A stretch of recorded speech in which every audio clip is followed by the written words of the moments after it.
Bonjour, chers amis. C'est Hervé Choseville à l'antenne. Je suis toujours très heureux de vous retrouver pour notre rendez-vous hebdomadaire Panorama Info.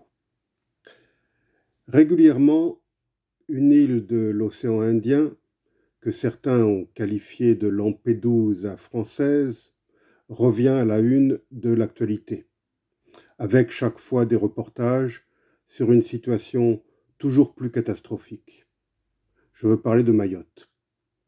Manque d'eau potable, insalubrité des bidonvilles, insécurité et criminalité, immigration massive en provenance des autres îles des Comores et même du continent africain. Tous les voyants sont donc au rouge sur cette petite île de seulement 376 km², 23 fois plus petite que la Corse, mais comptant plus de 300 000 habitants, presque autant que la Corse. La densité y est donc de 825 habitants au kilomètre carré.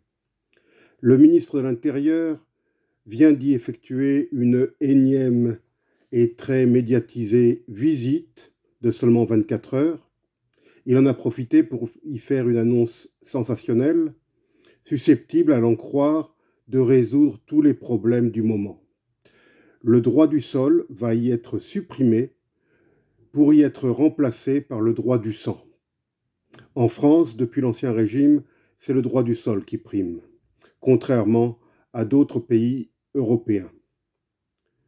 Comme l'éventuelle autonomie de la Corse, l'établissement du droit du sang à Mayotte devra passer par une réforme constitutionnelle votée par les 2/3 des députés et sénateurs réunis. Autrement dit, c'est loin, très loin d'être gagné. L'objet de cette nouvelle émission est de rappeler que c'est la France elle-même, depuis un demi-siècle, qui s'est mise dans cette situation inextricable.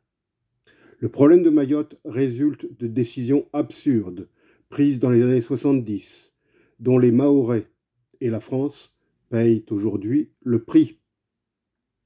L'immigration illégale, l'insécurité et la délinquance ne sont que les conséquences d'une politique à courte vue qui a trop longtemps fait abstraction des incontournables réalités et spécificités géographiques et historiques de Mayotte. Tout cela, je le rappelais déjà dans mon émission du 24 avril 2023, diffusée à l'occasion d'une précédente poussée de tension provoquée par l'opération de destruction de bidonvilles insalubres.